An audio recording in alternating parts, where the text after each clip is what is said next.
9 years. 2 secrets. 1 moment that changes everything. She ran to protect them. Now he's standing 10 feet away.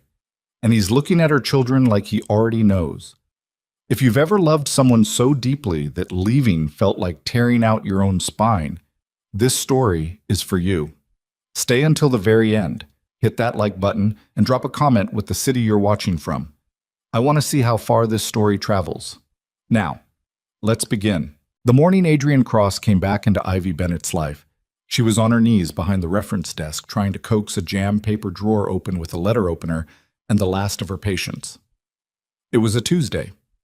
That mattered to Ivy in the way small things always mattered to her. Tuesdays were quiet, the twins had school until 3, and the Harlow Public Library received almost no foot traffic before 10. She had learned, over 9 years of careful, deliberate living, to treat quiet Tuesdays like oxygen. You didn't question them. You just breathed. The drawer finally gave with a sound like a small bone cracking. Ivy sat back on her heels and pushed a loose strand of dark hair off her forehead and looked at the ceiling for a moment, at the water stain shaped like a running dog that had been there since before she arrived, that she'd never reported because she was afraid if the town sent someone to fix it, they might notice other things that needed fixing. The radiator that hissed too loud, the front step with the soft board. The librarian who flinched every time an unfamiliar car slowed on Maple Street. She stood, brushed dust from her knees, and went back to her desk. The library was hers in the way that places become yours when you've poured enough years into them. She'd repainted the children's corner herself 3 summers ago, a warm yellow that caught afternoon light beautifully. She'd reorganized the stacks by feel rather than Dewey Decimal because she knew her regulars and she knew what they needed before they knew it themselves. She'd brought in 2 second-hand armchairs from an estate sale and set them near the window overlooking the maple grove, and on slow afternoons those chairs held the kind of conversations that she suspected kept certain people alive. She loved this building. It was the only place in 9 years that had felt like something she'd chosen rather than something she'd fled to. At 9:47, a black SUV pulled into the lot. Ivy noticed it because she noticed everything. She noticed the license plate was Illinois. She noticed the vehicle was expensive, not aggressively so, but in that quiet, understated way that meant real money rather than performance. She noticed it didn't belong. She watched through the front window as the driver got out first, a broad-shouldered man in a dark jacket who scanned the lot before opening the rear door. Standard behavior for a certain kind of person. Her stomach did something she hadn't felt in a long time.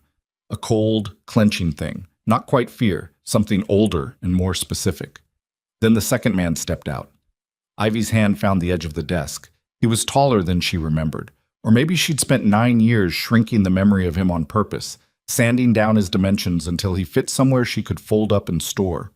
He wore a dark gray coat over a plain charcoal sweater, dark slacks, no tie. His hair had more gray at the temples now. His face had more lines. But the way he moved, that particular unhurried certainty, like a man who had never once in his life needed to rush because the world would simply wait, that hadn't changed at all. Adrienne Cross. Ivy did not move. She was aware of her own breathing, the way you become aware of it when something is wrong with your heart. He wasn't looking at the building yet. He was speaking to his driver, or to someone on a phone. She couldn't tell. He gestured once toward the back of the SUV, and 2 more men climbed out and began unloading large cardboard boxes. Book donations. She'd received the letter 3 weeks ago from the Cross Family Foundation, a charitable organization out of Chicago, informing the Harlow Public Library that it had been selected to receive a substantial donation of children's literature and educational materials. She had not connected the name. Cross was not an unusual name. She had signed the acceptance form and forgotten about it because she was a person who accepted book donations without performing background checks on the donors. That had been a catastrophic oversight. Ivy stepped back from the window. Her legs were operating on something below conscious thought. She made it to the small office behind the stacks, a room barely large enough for a desk, a filing cabinet, and one person's panic. And she sat down in the rolling chair, and she pressed both palms flat against her thighs, and she breathed. He did not know where she was. He could not know. She had been meticulous. No social media, no forwarding addresses, no contact with anyone from that life. She'd legally changed her name once, 3 months after she arrived in Harlow. She'd been Elena Marsh for about 6 weeks before the paperwork didn't feel right, and she'd rebuilt herself again as Ivy Bennett, a name she'd pulled from a great-aunt's gravestone in a town in Maine. She paid cash for everything she could. She drove an 8-year-old Honda with Vermont plates. She was, in every measurable sense, a woman who did not exist. He was here for the books. He was here for the books, and he would stay 30 minutes, and he would leave, and she would spend the following week reconsidering every safety measure she'd put in place. And then life would continue. She told herself that 3 times. Then she heard the front door open, and she stood up and walked out of the office because hiding in a back room was not something she was willing to do. Not after 9 years. Not again. He was already inside. He was looking at the children's corner, the yellow walls, the low bookshelves, all rounded edges, the rug she'd found at a church sale, deep red with geometric patterns, the small wooden sign above the reading nook that she'd lettered herself. Every story starts with someone brave enough to turn the page. She'd made that sign on a rainy Saturday 3 years ago with Noah sitting beside her, handing her paintbrush caps and asking if stories could have monsters in them and whether the monsters were always bad. Adrian Cross stood looking at the children's corner and something moved through his face that Ivy couldn't read from across the room. She stopped. He hadn't seen her yet. His driver had come in behind him, along with a younger man Ivy hadn't noticed before. Slight, with wire-rimmed glasses, carrying a clipboard and looking at his phone. The 2 men from outside were stacking boxes near the door. "Mr. Cross?" Her voice came out steadier than she had any right to expect. "I'm Ivy Bennett. I'm the head librarian." He turned. For approximately 1 second, nothing happened in his face. She watched him process her. The dark hair, the gray eyes she'd always thought were too light for her complexion, the navy cardigan she'd put on that morning because Tuesdays were cold and she hadn't thought about anything except coffee and the jammed drawer. She watched him file her away as a stranger. The relief of it was almost physical. Then something shifted. It was subtle. The kind of shift you'd miss if you weren't looking for it, or if you hadn't spent 2 years learning to read that particular face in low light and worse situations. A slight tightening around the eyes. A fractional pause before he spoke. "Ms. Bennett." He crossed the room and extended his hand. "Adrian Cross. Thank you for agreeing to receive the donation." His hand was warm. She'd forgotten that. In the 9 years she'd spent compressing him into something she could survive, she'd somehow lost that detail. The warmth of his hands, even in winter. She let go after exactly 2 seconds. "We're grateful. The children's section needed it. I was hoping to take a brief look at the facility, if that's all right. Gareth," he glanced at the man with the clipboard, "needs to document the space for the foundation records." "Of course." She spent the next 20 minutes walking Adrian Cross and his associate through the library she had built her life inside, pointing out the reading programs and the community bulletin board and the local history archive she'd spent 18 months digitizing. She used her professional voice, warm, informative, slightly detached, the voice she used for school tours and town council reports.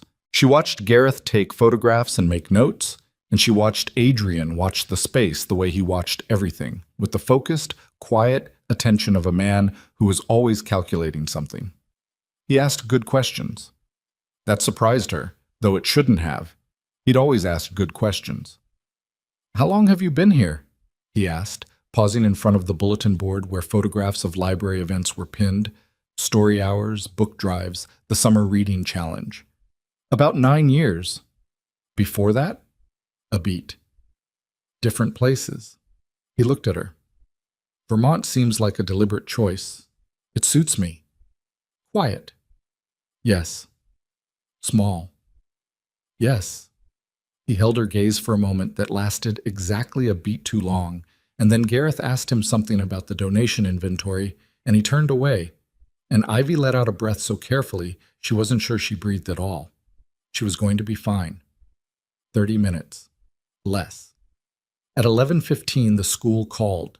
The call came on the library's main line. Ivy had never given anyone from the twin school her cell number, another piece of the careful architecture she'd built, and she excused herself to take it at the front desk. It was the school secretary, Mrs. Hale, her voice doing the specific thing it did when the news was annoying but not catastrophic. Nora had a nosebleed in gym. She's fine, just upset. Her teacher thinks she'd be better off at home. Can you come get her? I'll be there in 15 minutes. Ivy hung up and looked at the clock and did a rapid calculation. She could call Patricia, who covered Thursday afternoons and occasionally helped out. But Patricia lived 20 minutes away. She could close the library for 45 minutes. Or she could... The front door opened, and the noise that entered with it was specifically the noise of two 8-year-olds who had been promised they could visit the library after school and had been deposited 40 minutes early because the after-school program had a half day, and their babysitter, Mrs. Pollard, apparently had not consulted her calendar before agreeing to pick them up. Mom! Noah hit the doorframe at approximately 30 miles an hour. Mrs. Pollard says her hip is bad, and can we stay here until you're done? She gave us the lunch bags. Mom, Nora said, appearing behind her brother at exactly the same cadence. Noah stepped on my shoe and my nosebleed started again. I barely touched it. You breathed on it. That's not even... Both of you, inside. Ivy moved toward them, automatically and completely, the way a body moves toward the thing it is designed to protect. She took Nora's face in her hands and tilted her chin and checked the nosebleed, already stopping, barely a trace. And then she looked at Noah, who was wearing the expression he always wore when he was trying to look innocent and achieving the opposite. He had his father's face. He had always had his father's face, and for 8 years she had looked at that face every single morning and made peace with it. And now she became aware, with a clarity that was almost violent, that Adrian Cross was standing 12 feet behind her. She turned slowly. Adrian had gone absolutely still. He was looking at Noah. The boy had stopped moving. This was unusual. Noah Bennett was not a child who stopped moving. He was curiosity wearing a human-sized body, perpetually in motion, perpetually noisy. But he had gone still in the way children sometimes do when they sense something in the room that the adults haven't explained yet. He was looking at Adrian. The resemblance. She had always known it was there. Dark hair, almost black, with a natural wave at the temple. The jaw, still rounded by childhood but already developing the specific architecture it would hold in 20 years. The eyes, not gray like Ivy's, not dark like she'd hoped, a particular warm brown that was so precisely Adrian Cross's eyes that there had been moments in Noah's infancy when looking at him felt like a wound. Adrian's jaw was working slightly, just barely. His hands were at his sides. Gareth had looked up from his clipboard. The driver, near the door, had straightened. Noah said, to no one in particular, "Who's that?" Ivy moved. "Mr. Cross, I think we're about wrapped up. Gareth, I can sign off on the inventory now if that's helpful." "Ms. Bennett," Adrian's voice was very quiet. "Let me grab the intake forms from the back." "Miss Bennett." Not louder, just different, the way a door sounds different when it's locked from the inside rather than just closed. She stopped. Nora had taken hold of Ivy's cardigan with one hand the way she did when she was assessing a situation and hadn't decided yet how to feel about it. Noah had not stopped looking at Adrian. "He looks like me," Noah said. Not to his mother, to Nora. A simple, factual observation, the way children name things before they understand they're not supposed to. Nora considered this with the seriousness she applied to most things. A little, she decided, around the eyes. The room was very quiet. Adrian Cross looked at Ivy Bennett for a long time, and she looked back at him, and neither of them spoke. And in that silence, the entire architecture of 9 years hung between them like a held breath. Then Ivy said, "Noah, take your sister to the children's corner and start on your homework." "But, Noah," the single word was enough. The twins moved. When they were out of earshot, or what passed for out of earshot with two 8-year-olds who were constitutionally incapable of not listening, Ivy turned to Gareth. "Could you give us a moment?" Gareth looked at Adrian. Adrian gave a single small nod, and Gareth retreated to the door, saying something quietly to the driver. They stepped outside. Ivy and Adrian stood in the center of the Harlow Public Library, and the afternoon light came through the windows and fell on the old wood floors, and it was a Tuesday, a quiet Tuesday, and she thought, "I should have moved somewhere with a worse library." "How old are they?" Adrian said. Not a question. The grammar of it was wrong for a question. 8, she said. because lying about that in particular felt like it would crack something in her chest. He did the arithmetic the same way anyone would, quickly, involuntarily. She watched it happen in his face. Ivy? Not here. Then where? Not in front of them.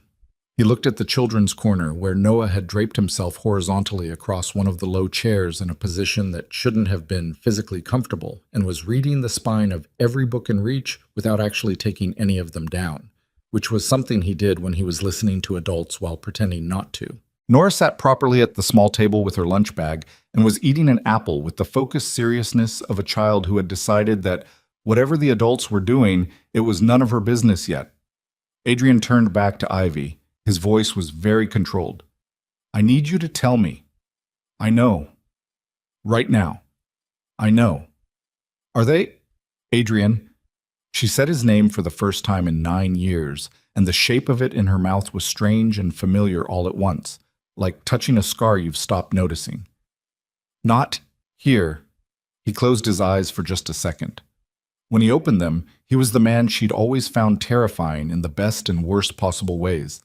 Utterly contained, every emotion locked behind glass, functioning perfectly while something massive moved underneath. I'll come back, he said. Tonight, after they're in bed. You'll give me an address. It wasn't a request. Yes, she said. He turned toward the door. He stopped once, with his back to her, and she saw the set of his shoulders, what they were doing, the way they were holding something that wasn't going to be held quietly much longer. And then he walked out, and the door swung shut behind him, and she heard the SUV start in the lot. Noah appeared at her elbow. Mom, who was that man? A donor, she said. Someone who gave us books. He kept looking at me. He was looking at the library. Noah gave her the look he always gave her when he decided she was saying something that wasn't exactly true, but that he would let pass for now. He had always been perceptive in ways that cost her sleep.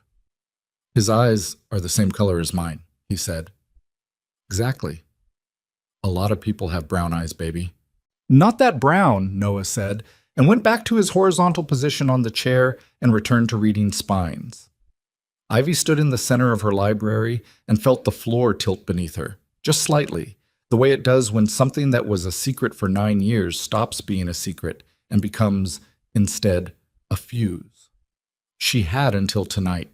She'd been telling herself for 9 years that if this moment ever came, she'd know what to say, that she'd had time to prepare, that the explanation she'd assembled and rehearsed and refined across nearly a decade would hold when it needed to. Standing there in the afternoon light with the smell of old paper around her and the sound of Noah's occasional page turn and Nora's careful apple eating, Ivy Bennett understood, with a cold and total clarity, that she had no idea what she was going to say. What she had was the truth. And the truth, when it finally arrived, was always more complicated than the story you told yourself to survive it. At 2:47, her phone buzzed. Unknown number. Illinois area code. She already knew before she opened the message. I ran a search on the Foundation's recipient list. You're not in Vermont's library system records before 14 years ago. 3 years before that, you were in the Ohio system under a different name. I have people who are very good at finding things. I would rather hear it from you. She stared at the screen. Then a second message arrived. There's a man named Marcus Voss who has been monitoring my charitable activities for the past 8 months. I didn't know about the children. He may. Ivy's blood went cold. She looked at the window. At the parking lot, where there was now, in the far corner under the maple trees, a dark sedan she did not recognize with its engine running. It had not been there this morning. Ivy did not move for 11 seconds. She counted them. It was something she'd learned a long time ago, in a different life, when she'd first understood that the space between a threat and a response was the only place where clear thinking was still possible. 1 breath per second. 11 breaths. She used them to look at the sedan without looking like she was looking at it, the way you learn to do when you've spent enough time around people who notice things. Dark blue, maybe black. Hard to tell under the maples, which were heavy with late-season leaves that blocked most of the afternoon light. Illinois plates, though she was too far away to read the number. Engine running. 1 occupant, she thought. though the angle of the afternoon glare on the windshield made it difficult to confirm. She pulled her phone from her cardigan pocket and typed back, "How certain are you?" The response came in under a minute. "Certain enough to send you that message. Get your children out of that building." Ivy looked at the children's corner. Noah had finally selected a book and was reading it with the intensity he brought to anything that caught his attention. Nora had finished her apple and was doing what appeared to be math homework with the kind of focused displeasure that suggested it was multiplication. She walked to the front of the library. She turned the open sign to closed. She locked the front door. Noah looked up. "Grab your bags," she said. "We're going out the back." Nora set down her pencil. "Why?" "Because I said so." "That's not a reason." "Nora." She used the voice, the quiet one, the one that meant the discussion was over before it started. Nora read it accurately and stood without further comment, and picked up her lunch bag and her backpack and waited. Noah was already moving, because Noah had learned years ago that when his mother used that voice, the correct response was speed, not questions. Ivy took them out through the back entrance, the staff door that opened onto a narrow alley between the library and the town hall annex, which was closed on Tuesdays. Her car was in the staff lot, a skinny rectangle of cracked asphalt behind the building, invisible from Maple Street. She got them in, buckled Noah's belt because he always rushed it, and left it twisted and pulled out onto Charter Street heading east. She watched the mirror. Nothing followed, or nothing she could confirm. "Mom," Noah said from the back seat, "why did you close early?" "Building issue." "What kind?" "Heating. It wasn't cold." "Noah." Silence. Then, "That man is still at the hotel, isn't he?" Ivy's hands adjusted on the wheel by approximately 2 millimeters. "What makes you say that?" "His car was still in the lot.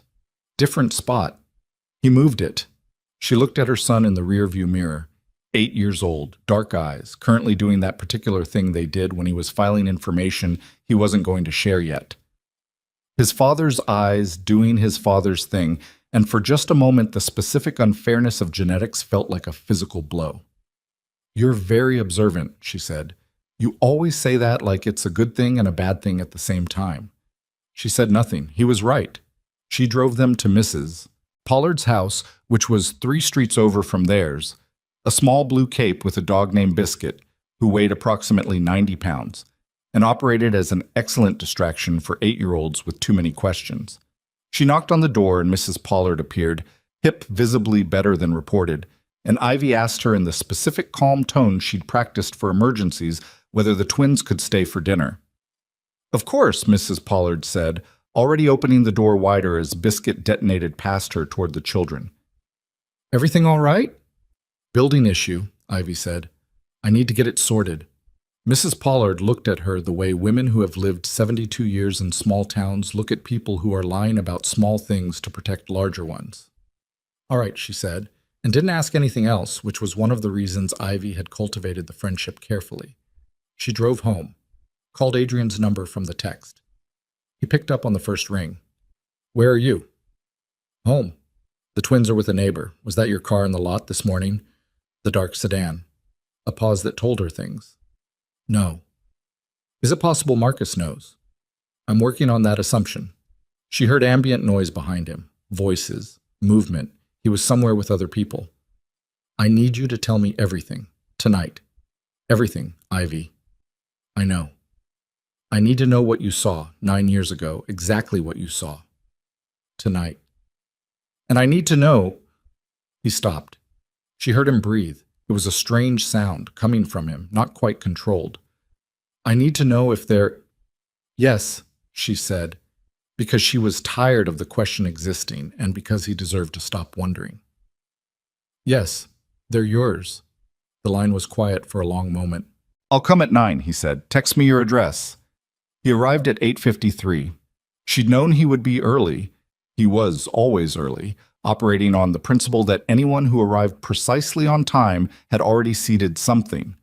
She'd made coffee because her hands needed something to do, and she'd changed out of the cardigan into a plain dark sweater and she'd sat at the kitchen table for 6 minutes trying to decide whether to sit at the kitchen table or stand near the counter before deciding that the whole exercise was ridiculous. He came alone. No driver, no Gareth. She opened the door before he knocked because she'd heard the car, and they looked at each other on the front step for a moment with the cold October air between them, and then she stood back and let him in. He took in the house the way he took in everything, methodically. Not obviously. He wasn't turning his head or cataloging out loud, but she knew he was clocking the exits, the layout, the evidence of 8 years of a life.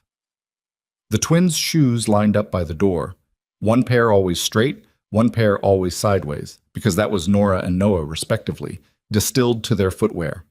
The drawing on the refrigerator, 2 stick figures of startling sophistication, labeled Mom and Biscuit, the dog apparently more central to Nora's emotional landscape than any human.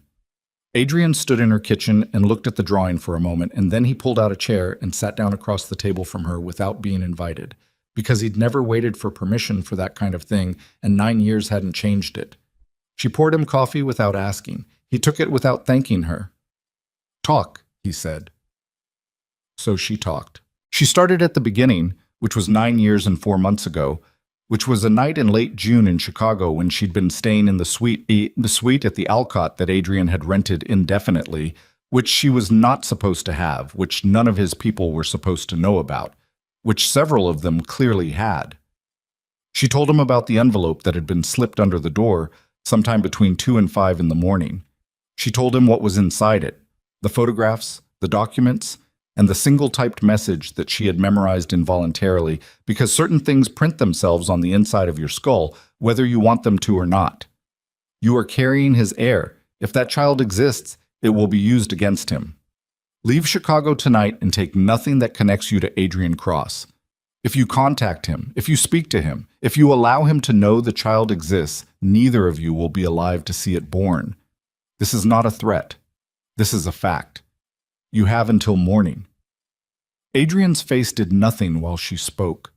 That was the thing about him that she'd forgotten and was now remembering. The absolute stillness when something was hitting him hard. Other men flinched, deflected, pushed back. Adrian went still, the way water goes still right before it freezes. "Who signed it?" he said. "No one. It wasn't signed." "The photographs. What were they?" She told him. She told him about the photographs in the envelope.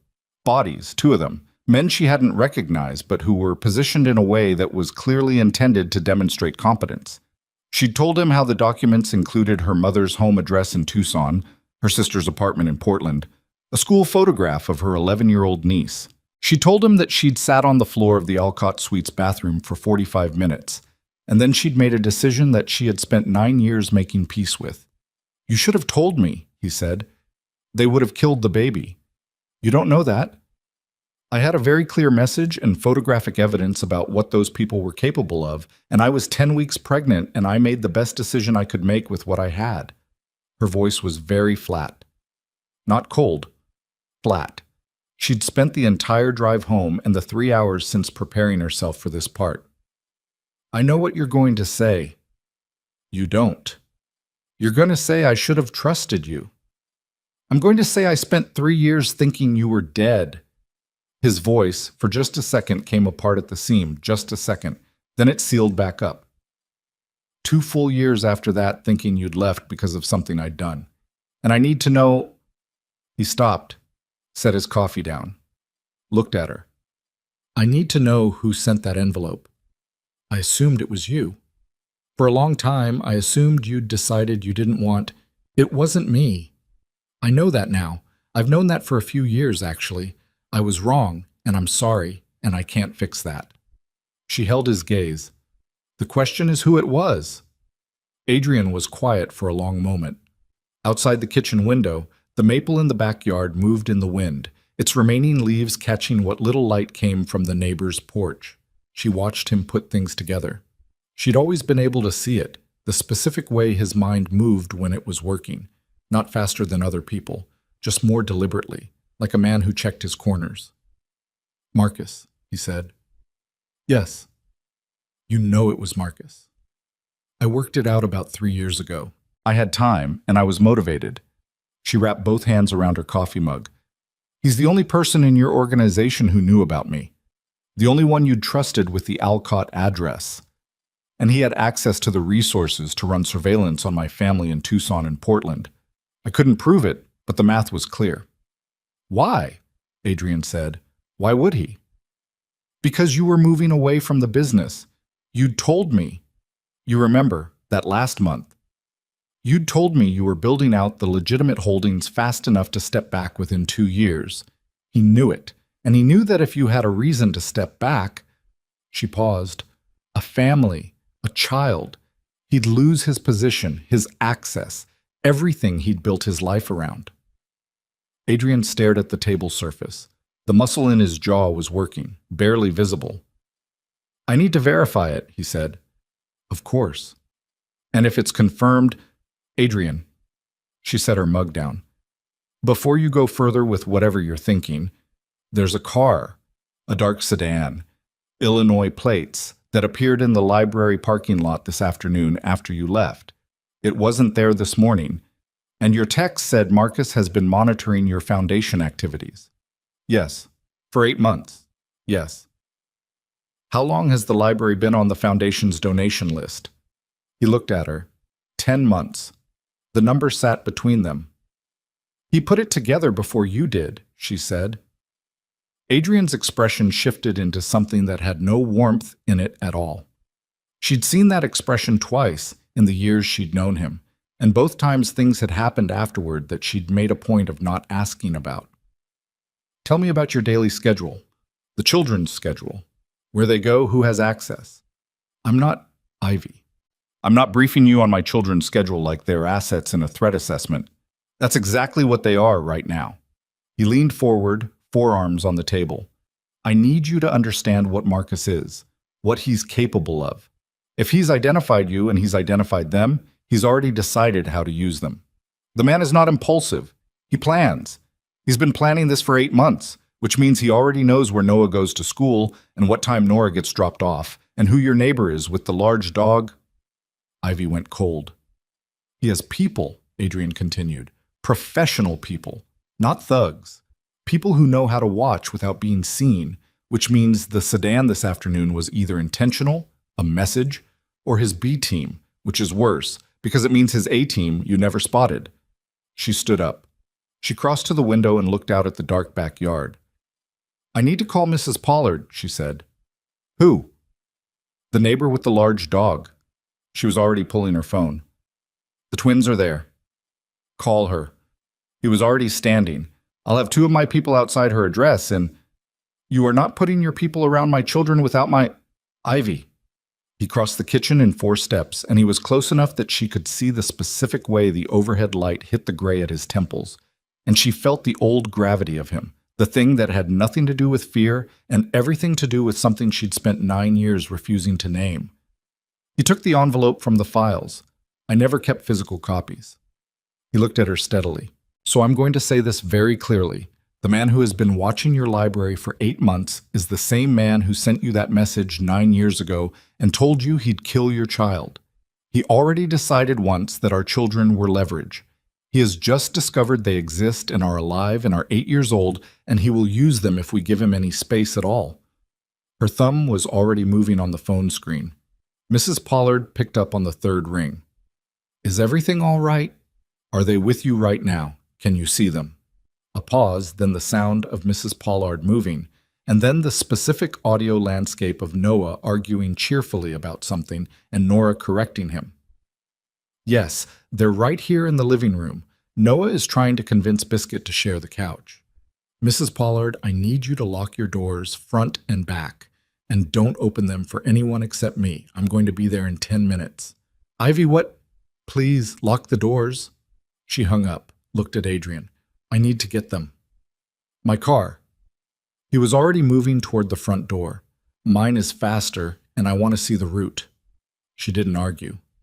There wasn't time, and she knew, standing in her kitchen in the Vermont house she'd built her careful life inside, that she had run out of the luxury of arguing about things that didn't matter as much as speed. They made it to the front door before Adrian's phone buzzed. He looked at the screen. She watched his face. There it was again. That terrible stillness. "What?" she said. He turned the phone so she could see the screen. It was a message from an unsaved number. The text brief and direct in the way of people who don't need to perform threats because their track record speaks for itself. The boy has his eyes. "Come home, Adrian. We have things to discuss." Ivy read it twice. Her mind processed it the way minds process information during disasters. Clinically, sequentially, the emotional response arriving a full second behind the comprehension. The boy. She was already running. Adrian was faster. He hit the front door first and they came out into the cold October night.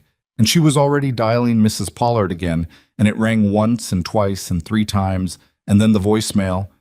And Ivy's legs carried her to Adrian's car on pure instinct, the animal knowledge that something had already moved while they were sitting in the kitchen talking about the past.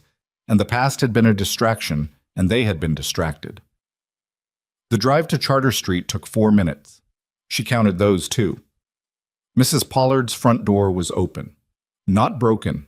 Not forced. Open. The way a door is open when someone left in a hurry or was asked to step aside by someone who presented a reason that seemed legitimate. The porch light was on, and Biscuit was sitting in the doorway with his ears back, his massive head swinging toward the street and then back, over and over, the specific behavior of a dog who has lost someone. Ivy was out of the car before it fully stopped. "Nora." She hit the porch steps and got through the door, and Biscuit pressed against her legs. "Nora." "Mom." Nora was on the stairs, halfway up, sitting with her arms around her knees. Her face was the specific white of a child who has been frightened and is now processing it in the controlled, self-contained way that Nora had always processed things, with a kind of terrible composure that was sometimes harder to look at than crying. "A man came," she said. Mrs. Pollard went to the door. She talked to him for a minute, and then she came back in and said Noah needed to go with the man because it was about you, about an emergency. Adrian had come in behind Ivy. He stood in the small entryway, and his presence made the space feel smaller than it was. "What did the man look like?" he said. His voice was very quiet. Nora looked at him. She was 8 years old, and she had her mother's gray eyes, and she looked at Adrian Cross the way she looked at anyone she'd just decided to evaluate. "He was tall," she said. "Gray hair. He had a scar on his chin." She touched her own chin, indicating placement. "He was wearing a blue jacket. He drove a dark car. Not blue. Black, I think, or very dark." Adrian said nothing. Ivy looked at him and saw something in his face that she hadn't seen before. Something that had been cold and controlled since he sat down at her kitchen table was no longer cold or controlled. It was something else. Something that moved. "Where's Mrs. Pollard?" Ivy said. "Kitchen?" Nora's voice was careful. "She's upset. She's on the phone with the police." Ivy crossed the house to the kitchen. Mrs. Pollard was sitting at her own table, phone to her ear, her free hand pressed flat on the tabletop, the way people press down on things when they need something solid. She looked up when Ivy came in, and her face broke open in the specific way of someone who had been holding themselves together for 20 minutes and had just been given permission to stop. "Ivy, I'm so sorry. He said you'd called, that it was a school. I thought, it's not your fault." Ivy put her hands on the woman's shoulders. "Tell the police. Tell them everything." She looked at the officer's voice coming through the receiver, distant and procedural. "Tell them everything." She straightened, went back to the entryway. Adrian was crouched down, eye level with Nora. They were talking. She couldn't hear what they were saying. She caught just the edges of Nora's voice, precise and low, and Adrian's answering murmur. Nora was describing something, her hands moving slightly to indicate size or direction, and Adrian was listening with his entire body, perfectly still, watching her face. It was the most painful thing Ivy had seen in 9 years. She pulled him up by the arm. "I need to talk to you." In the small hallway, out of Nora's sightline. "The man Nora described," she said. "You know who it is." "One of Marcus's. His name is Cal Reeves, former federal contractor. Marcus has used him for years." Adrian's voice was measured, but she could hear the thing underneath it now, the thing that wasn't controlled at all. "He won't hurt Noah. Not yet. He needs him to function as leverage." Don't tell me he won't. I'm telling you the tactical reality because you need to understand how this works. He looked at her. Marcus wants me to come to him. That's what the message was. He wants a negotiation, which means Noah is valuable to him only as long as Noah is unharmed. The moment he stops being valuable, he stopped. Finish that sentence. You know how it ends. That's why we need to move now, not tomorrow, not after the police have run their protocols. He stepped closer. I have resources, Ivy. People who can do things in hours that law enforcement takes days to set up. I know how Marcus operates because I'm the one who taught him. I know where he'd take someone. I know his patterns. You're asking me to trust you.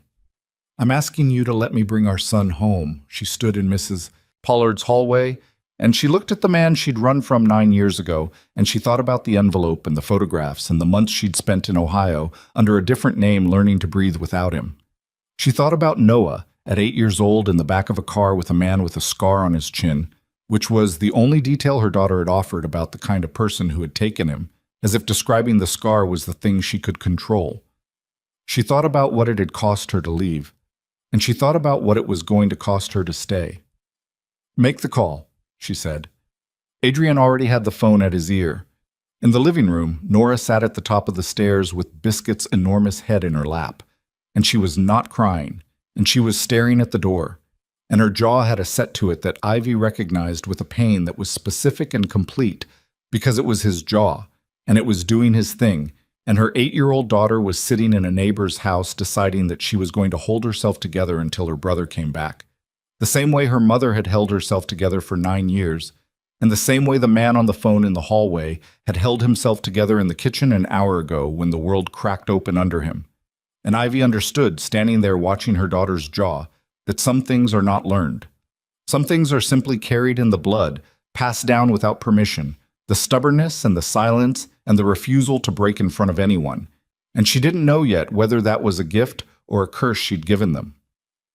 Adrian came back to the hallway. His voice was low and final.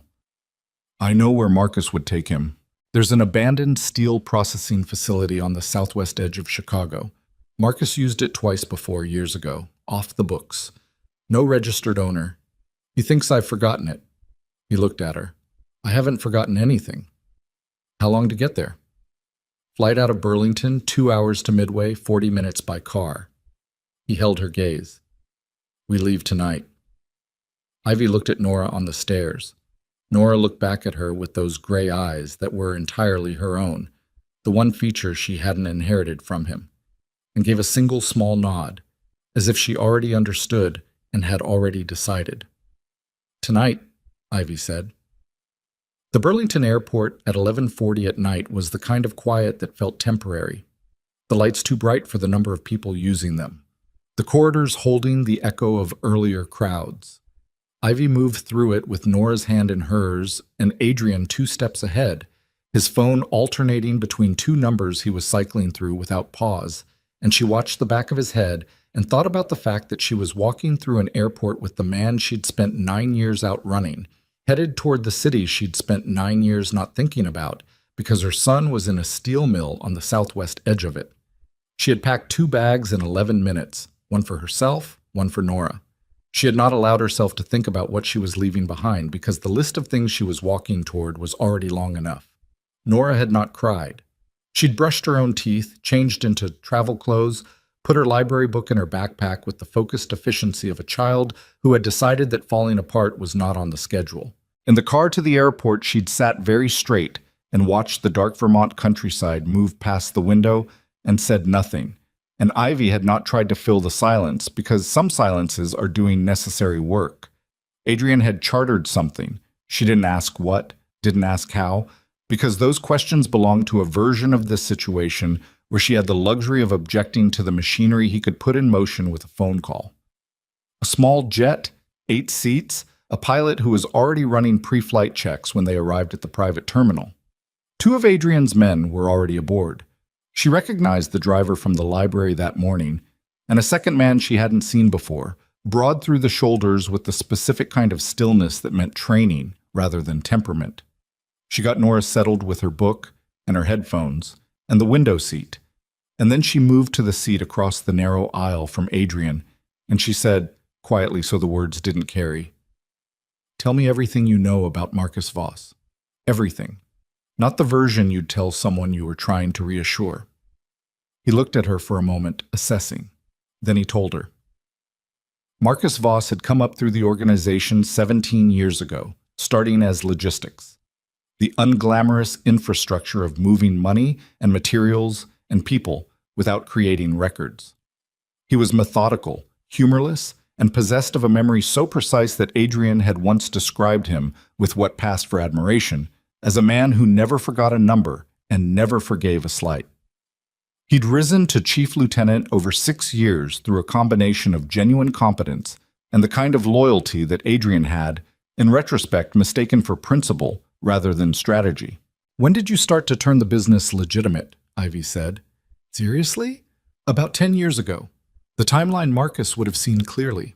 About 8. 2 years before I left." "Yes." She absorbed that. "He started planning when you started changing." "Apparently. And the foundation, the charitable work. He's been watching the donation list because I have a pattern," Adrian said. "Children's education, libraries, schools, reading programs. He knew it was personal. He knew it was connected to something I wouldn't talk about." He paused. "He didn't know what." "Not until he found you." The jet lifted. Below them, Vermont became a scatter of lights and then darkness. "He has people inside my current operation," Adrian continued. "I've been identifying them for 3 months. That's partly why I was running the foundation tour personally. I wanted to see which of my movements were being reported back and how fast." "You were using the book donations as bait." "Not exactly, but I was watching for watchers." He looked at her. "I didn't expect to find you. I didn't expect to be found." They sat with that for a moment. Below the plane, cloud cover rolled in from the west, white and gray in the moonlight. "The men you've been identifying," she said, "inside your operation. How many?" 3 confirmed, 2 probable." "Marcus knows you've identified them?" A pause that was just slightly too long. "He may." "Adrian." "It's possible. Yes." She looked at him steadily. "So it's possible that Marcus knows you're coming?" "It's possible." "Which means the steel mill could be a controlled environment?" "Yes. I've considered that." He met her gaze without deflection. "It's still the most likely location. He has a pattern. He uses known infrastructure. He doesn't improvise when he doesn't have to." But I've been wrong about Marcus before." He said it with a flatness that she recognized as the specific sound of someone saying something it cost them something to say. "I was wrong about him for 17 years. I built him into something he used against me. That is a fact I'm working with." Ivy said nothing. Outside the window, Chicago was still 2 hours away, and her son was somewhere in it, and the man sitting across from her had just described, in the most controlled possible terms, the central failure of his adult life. She thought about asking him if he was afraid. She decided she already knew the answer. They landed at Midway at 2:17 in the morning. A car was waiting, black, nondescript, driven by a woman Ivy hadn't expected, 50s, iron gray hair cut short, the kind of face that had stopped being interested in being read a long time ago. "Lena," Adrian said. "This is Ivy, and Nora." Lena looked at Nora in the rearview mirror with a brief, assessing look that softened by approximately 2 degrees. "I have a bag for the girl in the back, books and a blanket." Nora, who had been silent for 2 hours, looked at the bag and then at Lena and said, "Thank you." "Don't thank me. Sleep if you can." They drove. Adrian and Lena spoke in low voices in the front, and Ivy listened without appearing to listen, and what she gathered was this. Lena had driven past the steel mill twice in the last hour. Lights inside, low, the kind used by people who were there but didn't want to be visible from the road. 2 vehicles in the rear lot. One of them was the dark sedan that had been in the Harlow Library parking lot that afternoon. "Cal Reeves's car," Adrian said. "Plates match," Lena confirmed. "How many people?" "Minimum 4, could be 6.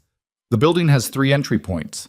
Main floor entrance off the south side, loading dock east, and a fire stair access on the north face that most people don't know about because it's been partially collapsed since 2019.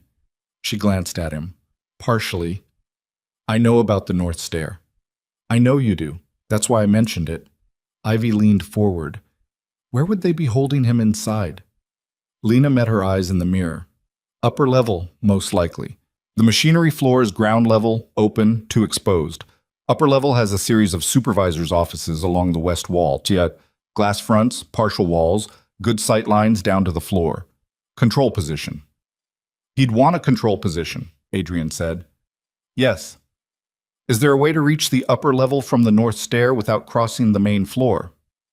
There's a secondary stair inside. It's on the east side of the building, which puts it closer to the loading dock entry than the north face. But if someone goes in north and moves along the interior wall, they can reach it without exposure to the main floor sightlines. Lena paused. If they're careful. I'll be careful, Ivy said. Both of them looked at her. I'm going in, she said. Don't have a conversation with me about this. Adrian looked at her for a long moment. Then he turned back to the windshield. Lena, what's her route? They stopped 4 blocks from the mill. Adrian's 2 men took up positions at the south entrance and loading dock. Lena stayed with the car and with Nora, who had been told, in the specific terms Ivy used when there was no version of the truth that was comfortable, that Noah was in the building and they were going to get him out, and that Nora's job was to stay with Lena and not move until they came back. Nora had said, "How long?" Ivy had said, "I don't know." Nora had said, "Okay," and taken her book out, and Ivy had understood that her daughter was managing something enormous through the simple discipline of continuing to function.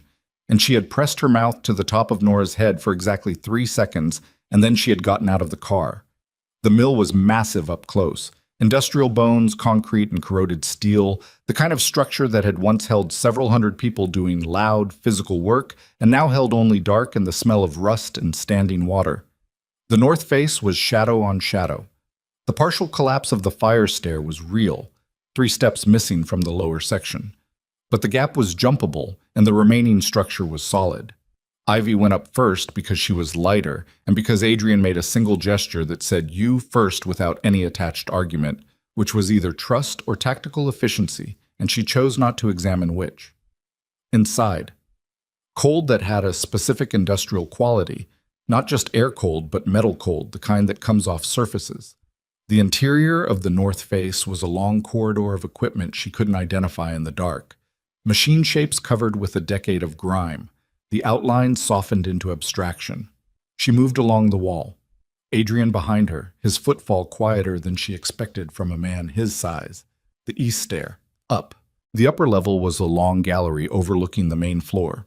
She could see it through the iron railing, the scope of the space below, the faint source of the light she'd been told about. Work lamps, 2 of them, set up near the center of the floor below. Around them, 2 men.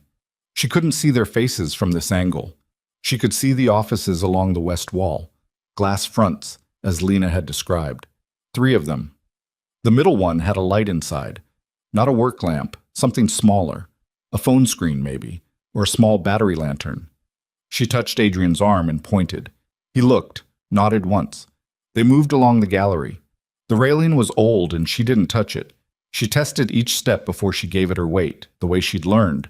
Not from training, just from 27 years of being a person who was careful about surfaces she didn't trust. The door to the middle office was ajar. She heard Noah before she saw him. Not crying. That would have been, in some way, easier. What she heard was Noah's voice, low and deliberate, asking a question. She couldn't make out the words, but she recognized the tone. It was the tone he used when he was trying to understand something and had decided that the most useful thing he could do was keep the other person talking. 8 years old and already running that play. She pressed her back against the wall beside the door and looked at Adrian, and he looked back at her, and something passed between them that had no language. Just the shared recognition of what they were about to do and what it was going to cost. She pushed the door open. Noah was sitting on a metal chair near the back wall, wrists zip-tied in front of him, not behind in front, which suggested someone had made a judgment call about the threat level of an 8-year-old and come down on the side of minimal cruelty, which was the best she'd been hoping for.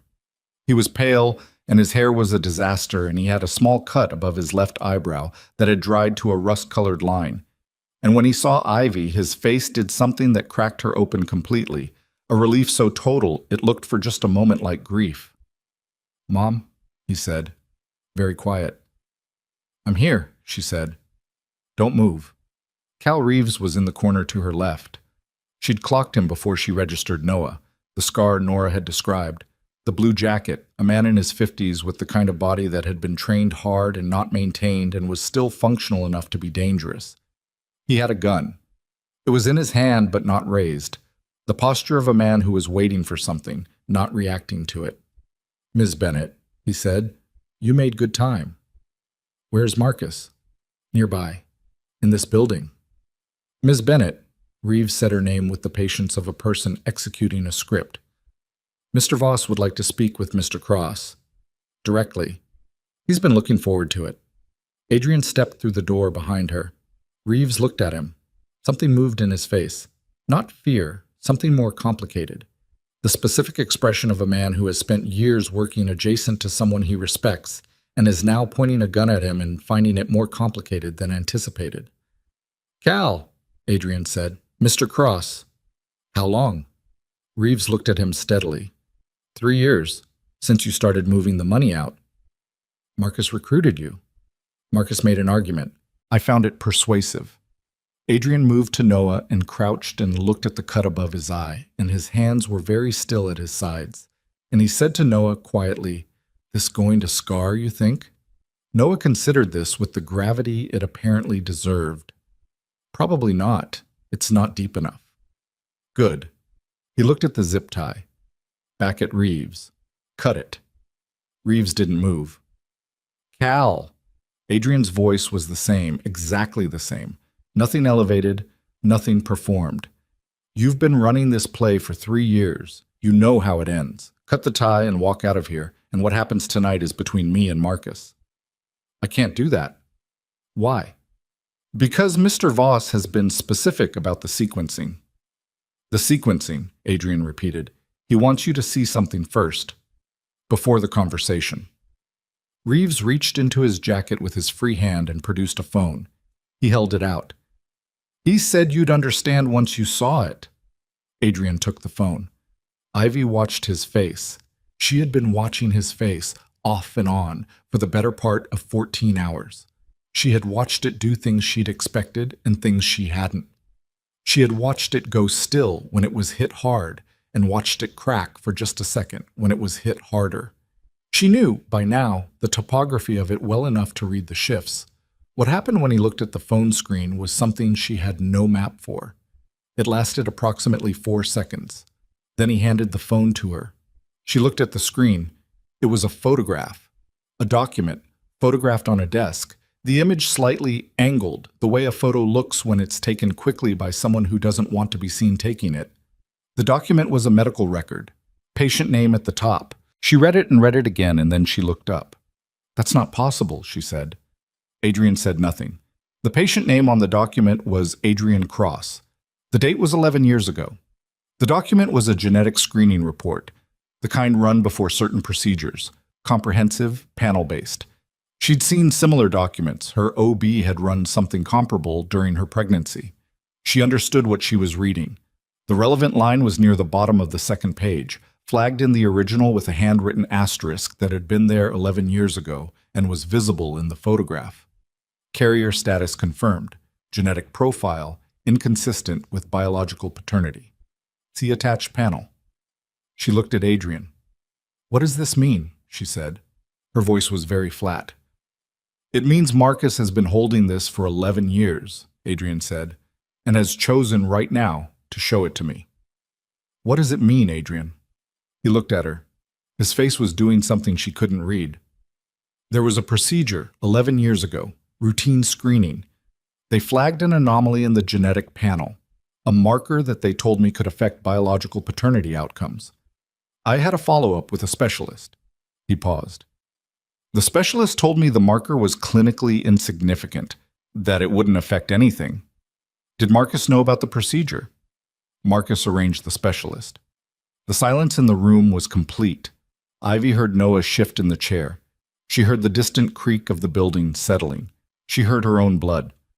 "You think Marcus paid the specialist to tell you it was insignificant?" she said.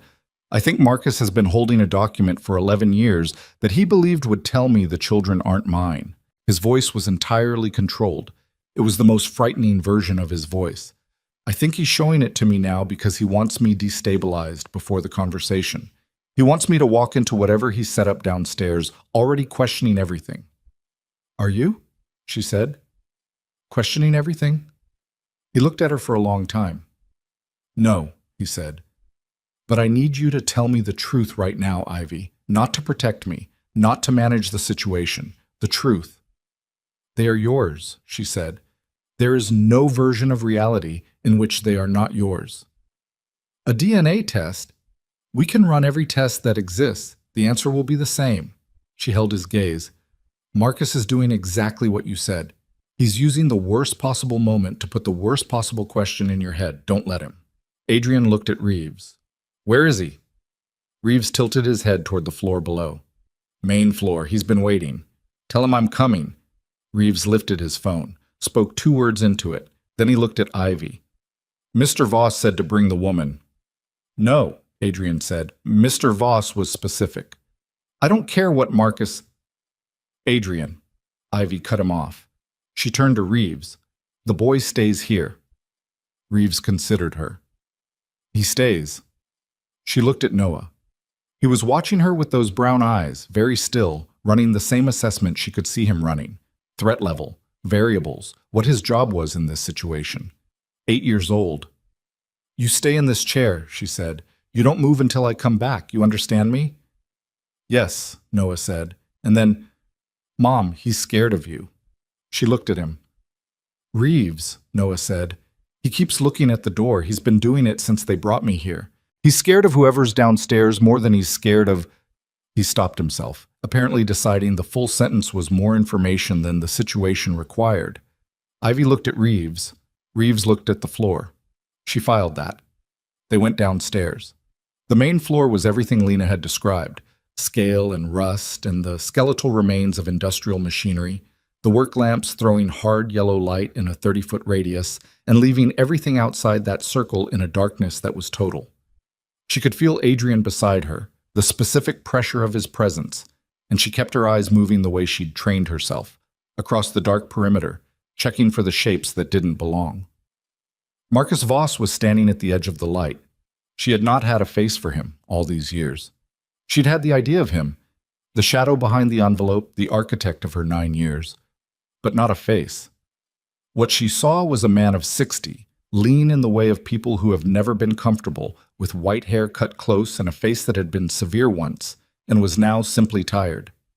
He was wearing a dark overcoat, and he had his hands in his pockets, and he looked at Adrian the way men look at each other when they have run out of every pretense and are standing in the actual thing. "You look older," Marcus said. "So do you," Adrian said. "The children." Marcus's eyes moved to Ivy. "She's kept them well. I'll give her that."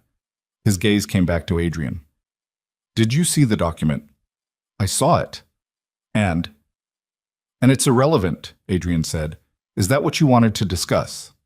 Marcus smiled. It was not a warm expression.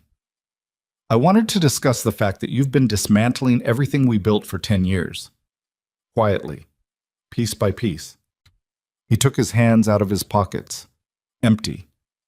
"I wanted to discuss the fact that you never asked me, never consulted me, just started pulling the foundation out from under 17 years of work without a conversation.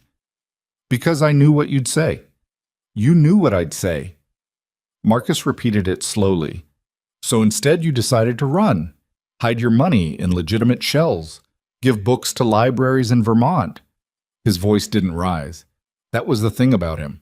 The temperature never changed. "Do you know what I had to do to hold the organization together while you were slowly abandoning it? Do you have any concept of the cost?" "Yes," Adrian said. "I funded it." "You funded the infrastructure. I funded everything else, with things you'd decided you were too clean to touch anymore." Marcus looked at him. "The organization you walked away from is still operational because I kept it operational. And you want to pretend that I'm the problem. You took my son.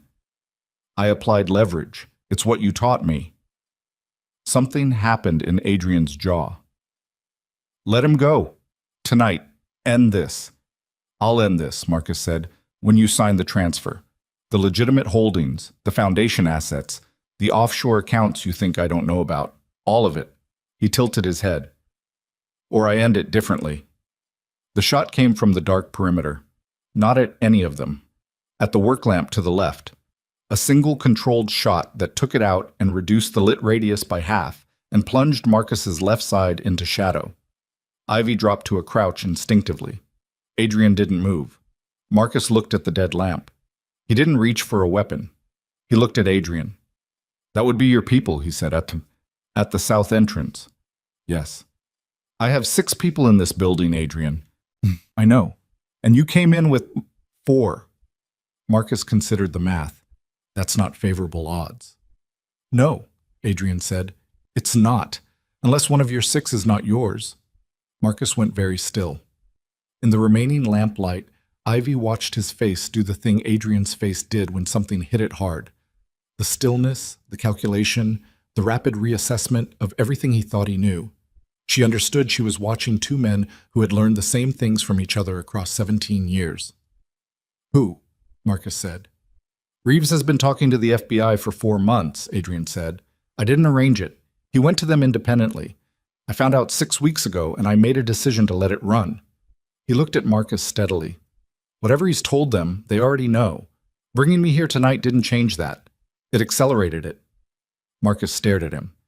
The transfer you're asking for won't happen, Adrian continued, because the accounts are already in the process of being restructured through a federal asset review that Reeves initiated. By morning, Marcus, there will be nothing to transfer. The organization you held together is going to be dismantled by people with badges and subpoenas and a 4-month head start. He paused. I came here tonight for my son. That's the only reason I'm standing in front of you instead of letting this play out without me. The silence stretched. Then Marcus reached into his coat. Not slowly, not telegraphed. Ivy was already moving when she heard the shot. Not from the perimeter this time, from directly above, from the gallery. And Marcus Voss stumbled backward into the dark, and the gun he'd been pulling clattered against the concrete floor. And Adrian was moving toward her, and she was on her feet. And the building erupted in voices, and the sound of running, and she had one thought that was not a thought but a direction. The stairs, the office, Noah. She ran. Behind her, she heard Adrian's voice, hard and loud, calling names. His people. Repositioning. She heard a door hit a wall somewhere in the dark east corridor. She hit the east stair running and took it 4 steps at a time, and came through the upper-level door, and the gallery was dark, and she ran the length of it with her hand on the wall and hit the office door, and it was open and the room was empty. The chair where Noah had been sitting was on its side. The zip tie was on the floor, cut clean. Reeves was gone. Ivy stood in the middle of the empty office, and the cold came off the walls, and she turned once, completely, taking in every corner, every shadow, and then she heard it. A sound from the far end of the gallery, past the offices, where the building's north face met a secondary storage room she hadn't clocked on the way in. A voice. Noah's voice. She moved. The storage room door was metal, partially rusted off its bottom hinge, and she hit it with her shoulder, and it gave, and inside, in the thin light coming through a high, grimy window, Reeves was standing with Noah beside him. Not holding him, not restraining him, standing beside him. Noah had a work lamp in his hand, small, battery-powered, that he must have taken from the office. Reeves looked at her. His hands were visible, empty. He cut the tie himself, Reeves said. I gave him the knife. Ivy looked at her son. He said he was FBI, Noah said, with the tone of someone reporting facts and withholding judgment until further information was available. I believed him. Mostly. Agent Calvin Reeves, Reeves said quietly. I'm sorry it went this far. The operation required... I don't care, Ivy said. She crossed the room and put both hands on Noah's face and looked at the cut above his eye and the pallor under his skin and the particular exhaustion of a child who has held himself together for 6 hours by sheer will. Are you hurt anywhere else? No. You're sure? Mom, I'm sure. He leaned into her hands for just a second, allowed himself that, just a second, and then straightened. Is Nora okay?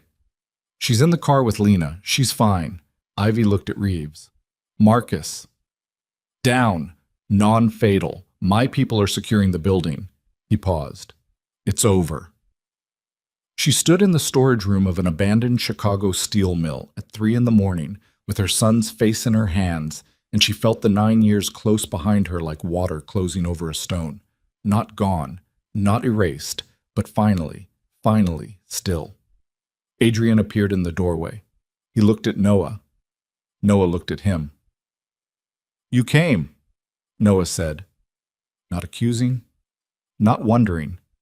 Just naming the fact of it the way he named everything, directly, without flinching. Yes, Adrian said. Noah considered this for a moment with the gravity he brought to things that mattered. Then he said, okay, and it was the smallest word and it held everything. And Adrian Cross stood in the doorway of a ruined building, and something in his face broke open in a way that Ivy suspected no one had seen in a very long time. She let him have it.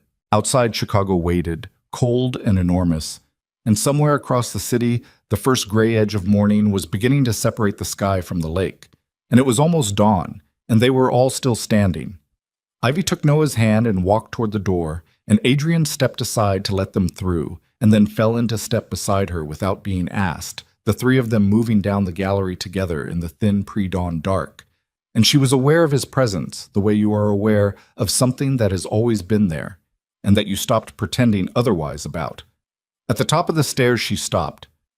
The DNA test? She said. When we get back, we run it. I told you. Not for me, Adrian said quietly. Not for you, for them.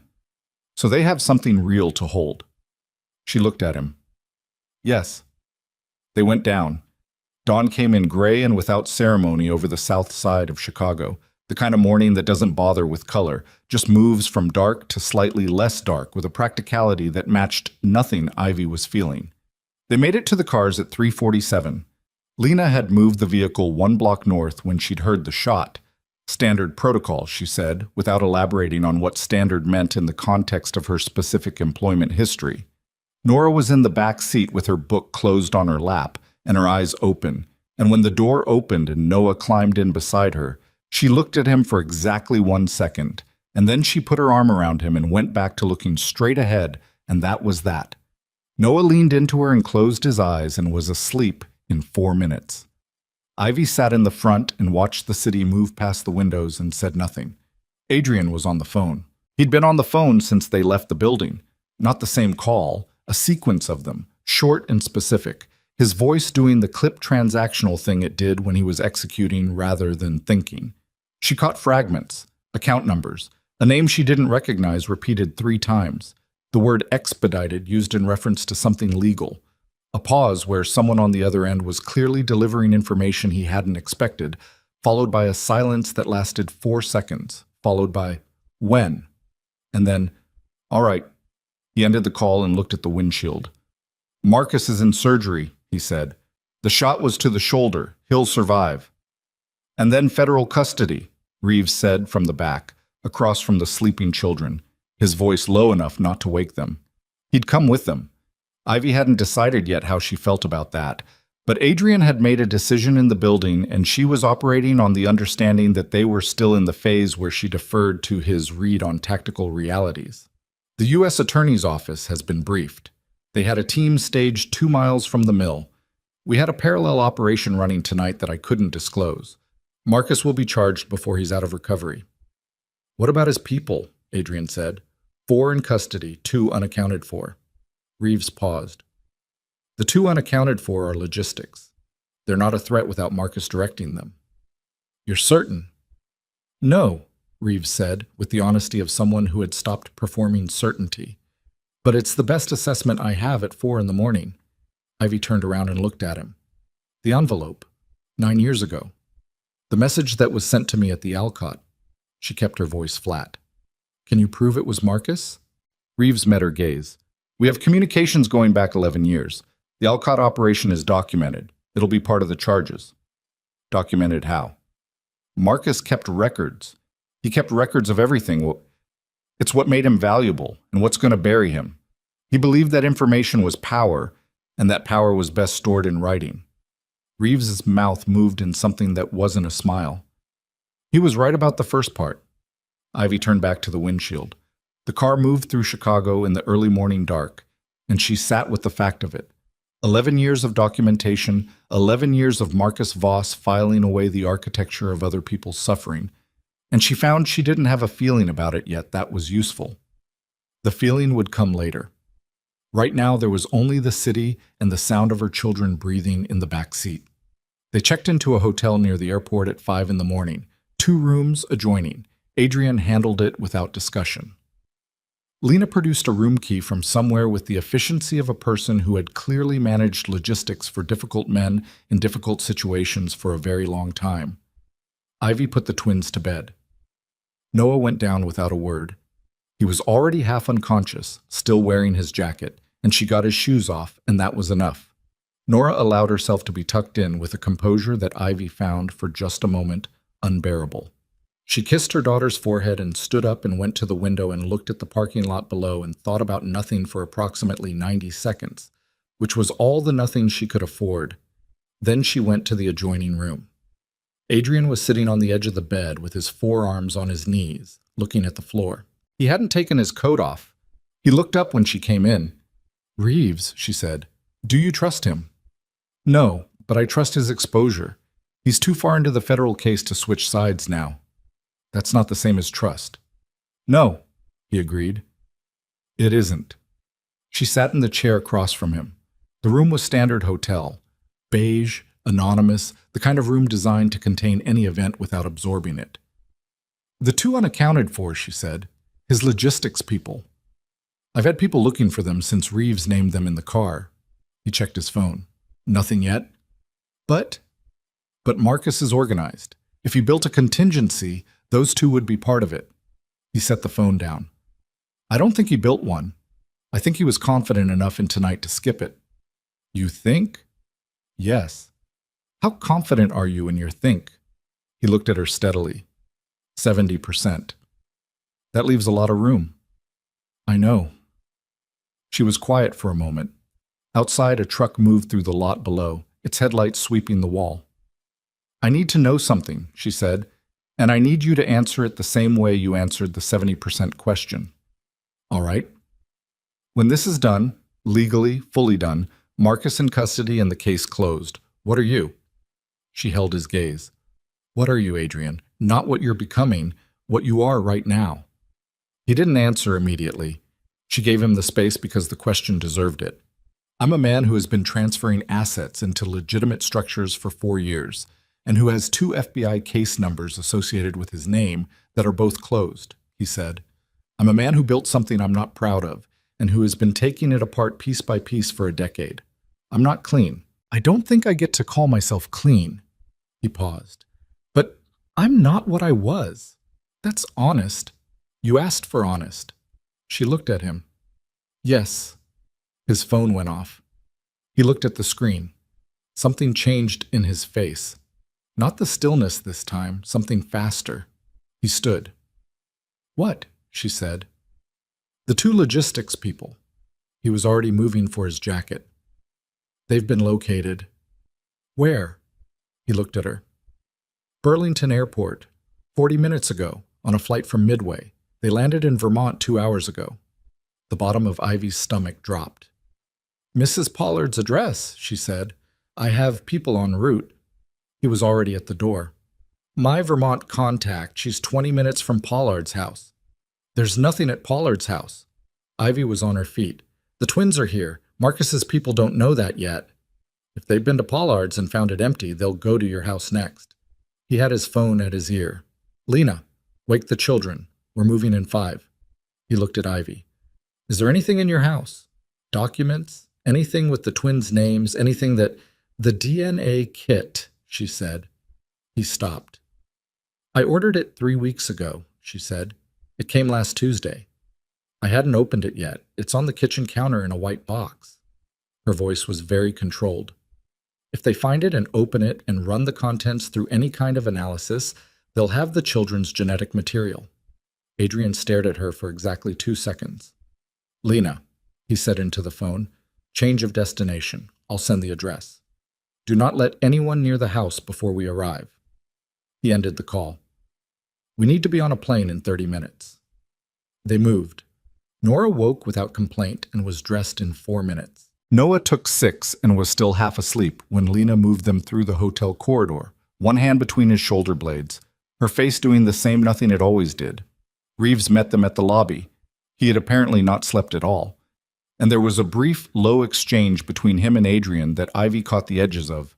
2 confirmed, armed, no federal presence in Burlington yet, and then they were in the car and moving.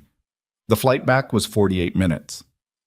Ivy spent 30 of them watching the backs of her children's heads, and the remaining 18 watching Adrian work his phone with the focused intensity of a man who was burning through every remaining resource he had and knew it and had decided that was acceptable. At one point, Nora turned around in her seat and looked at Adrian and said, "Are we going home?" He looked at her. "Yes." "Is it safe?" A pause of exactly the right length. "It will be." Nora held his gaze for a moment with those gray eyes doing their assessment. Then she turned back around. Adrian looked at Ivy and she looked at him, and neither of them said anything because there was nothing to say that the exchange hadn't already covered. They landed at Burlington at 8:12 in the morning. Lena's Vermont contact, a woman named Dara, compact and quick-eyed, who had the air of someone permanently operating on 3 hours sleep, met them on the tarmac with a vehicle already running and the information that she'd reached the house on Elm Street at 7:50 and found it intact and empty. No sign of forced entry, no sign of occupancy. "They haven't been there yet," Adrian said. "Or they've been and gone very clean," Dara said. "If they'd been and gone clean, we'd know about it differently." He looked at her. "The house is clear. We go in, we get the kit, we relocate to a secondary location until Reeves's people can confirm the 2 are in custody." "Secondary location," Ivy said. "What secondary location?" "I've kept a property outside Burlington for the past 2 years. Nothing connected to my name. Dara manages it." He glanced at her. "I bought it before I knew you were here. I want to be clear about that." She believed him. She didn't entirely know why, but she believed him.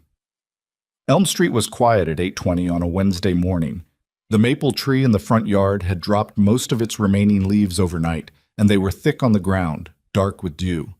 The Honda was in the driveway where Ivy had left it the night before, which already felt like a different era.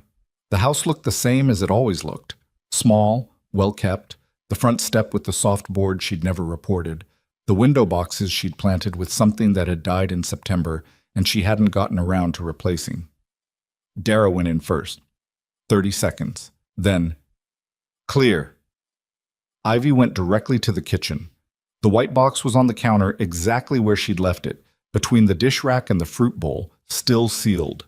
She picked it up. It was lighter than she expected, the way consequential things often are. She stood in her kitchen holding the box, and she looked at the drawing on the refrigerator, Mom and Biscuit. And she looked at the twins' shoes by the door, and the small stack of library books on the hall table that Noah had checked out 3 days ago and hadn't started yet. And she felt the full weight of the 9 years in this house, every ordinary, careful day of it, and she let herself feel it for exactly the time it took to breathe in and out once. Then she put the box in her bag and went back to the door.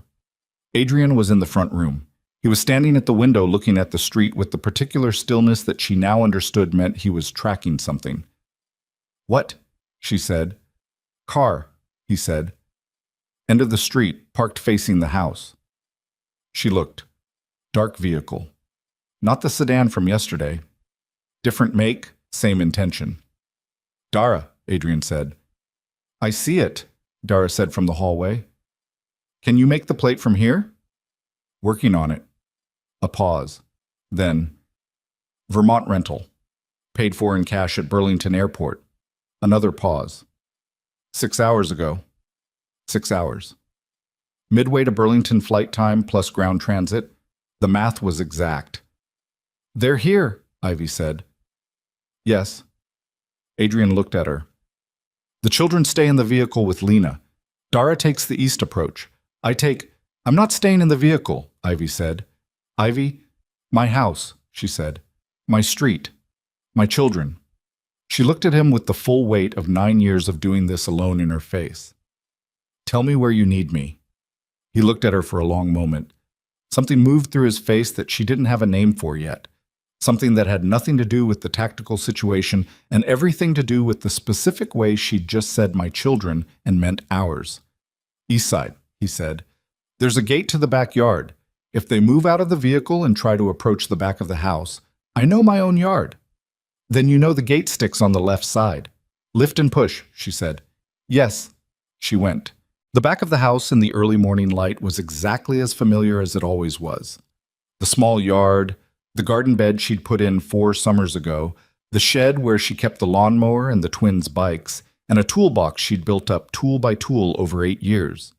The gate was in the far corner of the fence line, weathered wood, and she lifted and pushed and went through into the narrow passage between her yard and the Hendersons' next door.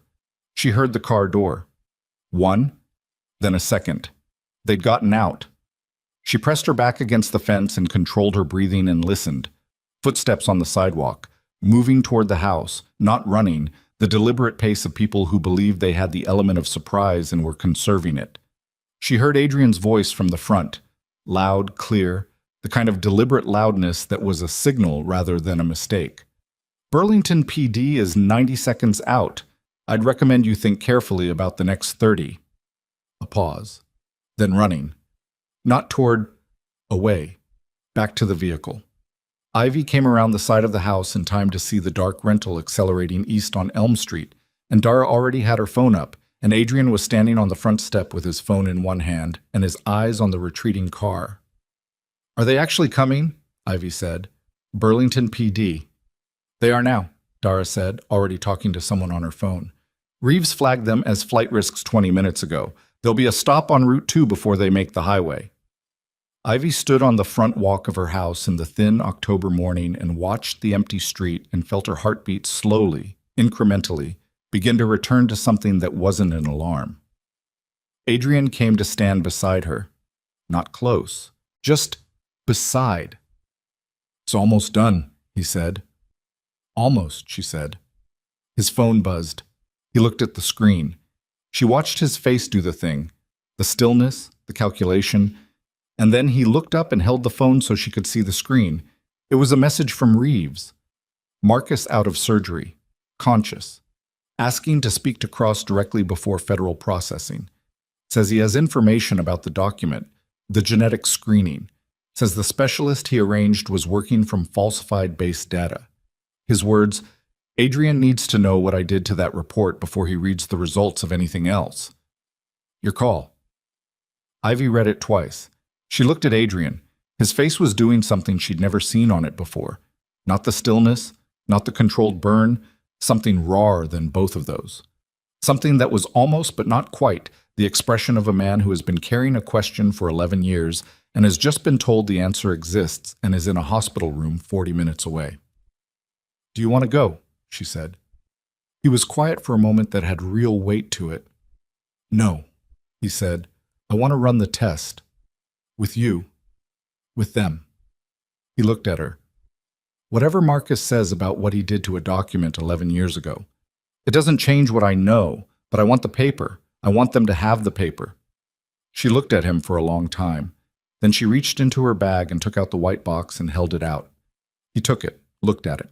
The morning light was doing something specific to the angles of his face, the gray at his temples, the lines that 9 years had put there, and she thought, this is what he looks like now, the actual man, not the compressed memory I've been carrying. And the difference between those two things was something she was going to have to spend time with. The twins are in the car, she said. Yes. We should go to them. Yes. Neither of them moved for exactly 3 more seconds. Then Adrian Cross put the white box inside his coat and they walked back to the vehicle together. And Lena had the engine running. And through the window, Ivy could see Noah awake now and talking at Nora, who was pointedly not listening. And Nora's hand was still on her brother's arm, the way it had been since the hotel. The unconscious anchor of it, The specific love of children who have only ever had each other and their mother and have just, without being told directly, begun to understand that the geometry of their world has shifted into something larger. Ivy opened the rear door. Noah looked at her, then past her at Adrian, then back at her. "Is it over?" he said. She looked at her son, his father's eyes asking his father's question with his father's particular brand of stillness underneath it. "Almost," she said. "How almost?" Adrian opened the other door and got in, and Lena pulled away from the curb, and Noah turned to look at the man sitting across from him with the white box inside his coat and the 9 years behind his eyes, and Noah Bennett, 8 years old, 4th grade, constitutionally incapable of not asking the thing that needed asking, said, "Are you going to stay?" The car moved through the Vermont morning, and the maples went past the windows, and the silence lasted exactly long enough to mean something. And then Adrian Cross looked at his son and said, "If your mother will let me." Noah looked at Ivy. Ivy looked at the road ahead, at the familiar geography of the town she'd chosen 9 years ago for its smallness and its quiet and its distance from everything she was running from, which was now sitting in the seat across from her holding a DNA kit and waiting for her answer with the patience of a man who understood, finally, that some things cannot be rushed. She let the silence hold for another moment. Outside, Harlow moved past the windows. The gas station on Route 9, the diner with the hand-painted sign, the church with the broken clock that had read 11:40 for the 3 years she'd been driving past it, the ordinary bones of the life she'd built. "Ask me again," she said. "In a week. When this is finished and the lawyers have done what lawyers do, and Marcus Voss is someone the federal system is responsible for." She looked at Adrian. "Ask me then." "That's not a no," Noah observed. "Noah. I'm just noting. Note it quietly." Nora, who had been watching this exchange with the focused neutrality of a Supreme Court justice, said, "A week is reasonable. She needs data." "She needs data," Noah repeated in the tone he used when he was deciding whether to agree with his sister. He decided. "That's fair." Adrian said nothing, but something in the set of his shoulders changed, just slightly, just enough, and Ivy saw it and filed it away in the place where she was keeping all the things she wasn't ready to name yet. Lena drove them to the secondary property, a small farmhouse 20 minutes outside Burlington, clean and plain and adequately stocked, the kind of place that had been maintained without being lived in. 2 bedrooms, a wood stove, a kitchen with actual food in it, which suggested Dara had been there before them. The twins claimed the larger bedroom without discussion. Ivy heard them arguing mildly about which side of the bed was better, and the argument had the specific texture of normalcy, the bickering of children who are no longer afraid. And she stood in the hallway outside their door and let it wash over her for a full minute. Then she went to the kitchen. Adrian was at the table. The white box was open, 2 testing swabs in their sealed packets, the instruction sheet folded to the relevant page. He looked up when she came in. She sat across from him, picked up one of the sealed packets, set it down. "Reeves," she said, "when this is done, what's your exposure, legally?" "Cooperation agreement," he said. "The U.S. attorney wants Marcus, not me. I've been out of the operational side for 4 years and the asset transfers are documented." He paused. "I'm not untouchable, but I'm not the target." "And the foundation?" Continues, "That's separate. That's always been separate." She looked at him across the table, at the box between them, at his hands, which were still. "Call the twins," she said. He looked at her. "For the test," she said. "Call them." He held her gaze for a moment that carried everything neither of them had said yet. Then he turned toward the hallway and called their names, and she heard 2 pairs of feet hit the floor, and they came. The results came back on a Thursday. 14 days after the farmhouse kitchen, 14 days after 4 people sat around a plain table and passed 2 small sealed swabs between them, with the specific ceremony of people doing something that mattered without knowing how to mark that it mattered. 14 days of federal proceedings and asset reviews, and 2 phone calls with lawyers that Ivy sat in on at Adrian's request, and 1 phone call with Reeves that she sat in on because she had her own questions and intended to ask them. The envelope arrived by courier at the Harlow Public Library at 10:40 in the morning. Ivy was alone when it came. It was a Thursday, which meant Patricia was covering the afternoon shift, and the morning had been quiet, the way October mornings in Harlow were quiet after the tourists finished with the foliage and before the winter people arrived. She'd been reshelving the returns cart, which was the kind of work her hands could do without her mind, and her mind had been somewhere between the previous Thursday's conversation with the U.S. Attorney's Office and the previous Sunday's conversation with Adrian on the porch of the farmhouse, where they'd spent 2 weeks while the federal process did what federal processes do. The courier knocked. She signed. She set the envelope on the reference desk and looked at it for approximately 4 minutes before she picked it up. She did not open it alone. That had been the agreement, unspoken but understood. 4 people, same table. She called Adrian. He said he'd be there in 20 minutes, and he was there in 16, which told her something about where he'd been waiting, though she didn't say so.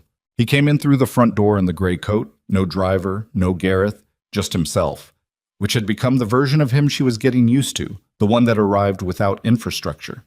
He looked at the envelope on the desk. She looked at him. He nodded once. She called the school and said she needed Noah and Nora for a family appointment, and the school said fine. And 30 minutes later, the 4 of them were in the children's corner of the Harlow Public Library. Ivy in one of the second-hand armchairs, Adrian in the other, Noah cross-legged on the red rug, Nora sitting very properly beside her brother with her hands in her lap. And Ivy opened the envelope. She read it first. She read the relevant section twice, the language clinical and specific in the way of documents that are designed to be unambiguous. Then she looked up. "Well," Noah said. She turned the document and held it so they could both see. Noah read it with his brow furrowed in the way he read anything technical, working through the terminology. Nora read it faster and looked up first. "Confirmed," Nora said. "Not a question." "Confirmed," Ivy said. Noah looked at Adrian. Adrian looked at Noah. Something passed between them that had the quality of something that had already been true for 2 weeks finding its paperwork.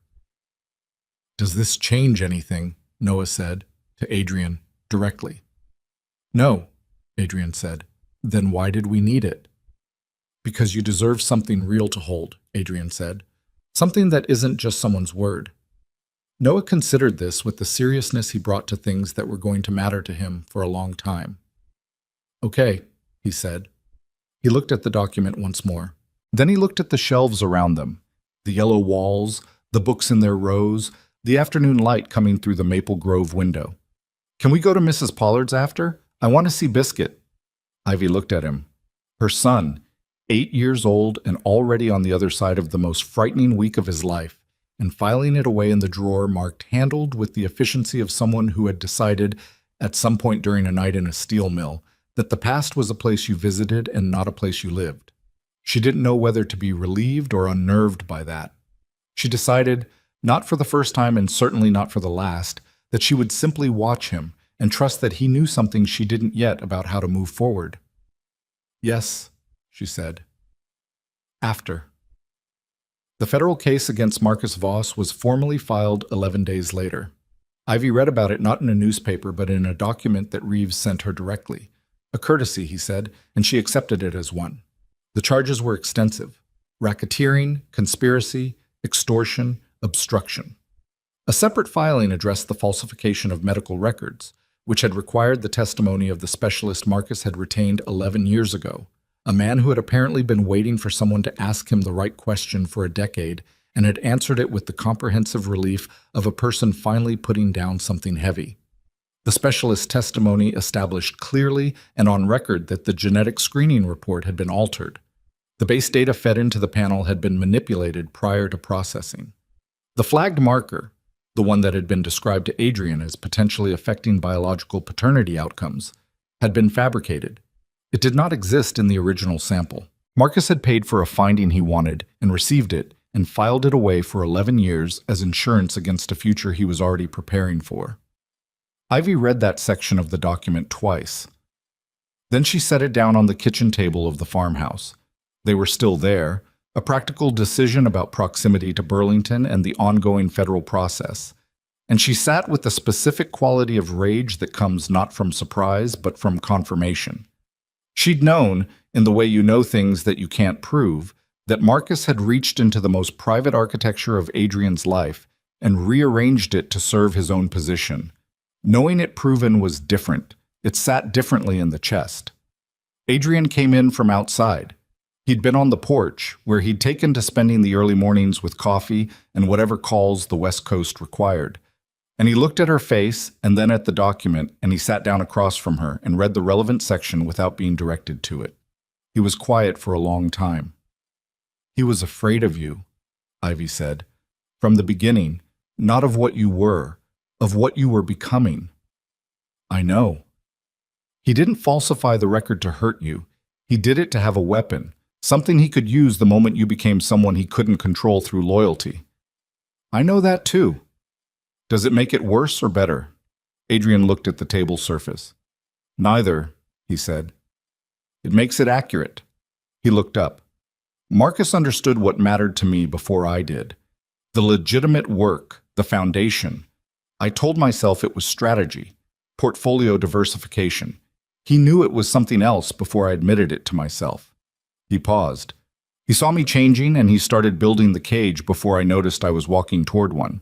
And the envelope, sending me away. Removing the thing that would accelerate the change. His voice was even. "If you'd stayed, if I'd known about the pregnancy, I would have been out in a year, maybe less." He knew that. He looked at her. He wasn't wrong about the math. "No," she said. He wasn't wrong about the math. They sat with that for a moment. The particular weight of an enemy who understood you clearly and used that understanding precisely, which was in some ways harder to process than simple malice. "I've been thinking about the foundation," Adrian said. "Tell me." "There's a restructuring that makes sense, legally and practically." He turned his coffee mug slowly in his hands. "The cross-family foundation as it currently exists is going to be scrutinized for the next 2 years regardless of the legitimacy of its operations because of the association with the case. The cleanest path is dissolution and reestablishment under a new structure." He paused. "I'd like to establish it in Vermont, under a different name, with a specific focus on children's literacy and library programs in underserved rural communities." Ivy looked at him. "I've done the legal groundwork," he said. "It's ready to file whenever." He met her eyes. "I'd like you to run it." She was quiet. "You know libraries," he said. "You know what they actually need, not what sounds good in a press release. You have 9 years of experience in exactly the kind of community the foundation should be serving." He paused. "And it would be legitimate, fully. Every dollar traceable, every decision documented. I want it to be something that can be examined from any angle and hold." "You've thought about this for a while," she said. "Since the farmhouse," he said. "Since I watched you tell Nora to stay with Lena with the same voice you use when you're reshelving returns. Like both things require the same amount of focus, and neither of them is allowed to break you." He set the mug down. "I've been building towards something for 10 years without knowing exactly what it was. I think I know now." She looked at the document on the table between them. The confirmation of something that had always been true, the paperwork catching up to the fact. "I'll think about it," she said. "That's not a no," he said. "You sound like Noah." "Noah is perceptive." "Don't tell him that. It'll be unbearable." Something moved through Adrian's face that was the closest thing to relaxed she'd seen on it since the library on that Tuesday 3 weeks ago, when he'd stood in the children's corner and everything had changed. It wasn't quite a smile. It was something quieter than a smile. The expression of a man who had spent a long time in a state of permanent readiness and had just, for the first time in years, found a room where he didn't need to be. 2 weeks later, Ivy went back to the library. It was a Monday, which was never her favorite day. Mondays had a residual busyness, the weekend's unmet needs deposited at the desk in the first hour. But she'd been out for 3 weeks, and the library had survived on Patricia and a rotating cast of volunteers, and she'd received 3 separate voicemails from the town council chair expressing concern in the specific way of people who didn't want to ask directly what was happening, but very much wanted to know. She unlocked the front door at 8:53. The space was exactly as she'd left it, the water stain on the ceiling, still a running dog, the second-hand armchairs by the window, one slightly closer to the wall than she kept it, because Patricia always drifted it that way. The children's corner, yellow walls, red rug, the small sign she'd lettered herself above the reading nook. She stood in the middle of the floor and breathed it in. Old paper, wood, the faint cold of a building that had been closed over the weekend. And she felt, for the first time in 3 weeks, something that was close to the feeling she'd come to depend on in this building. Not peace exactly. Something less passive than peace. More like the feeling of standing in a place that was hers because she'd made it so, one ordinary day at a time. She was reshelving by 9:15. The returns cart had accumulated more than Patricia had managed to process, which was fine, which was exactly the kind of problem she was equipped to solve. She moved through the stacks with the cart, and the familiarity of the work settled into her hands and her shoulders, and she thought about almost nothing. At 10:30, Adrian arrived. He came in the way he'd come in 3 weeks ago, the front door, alone, in the gray coat. Except this time he wasn't a shock to the system.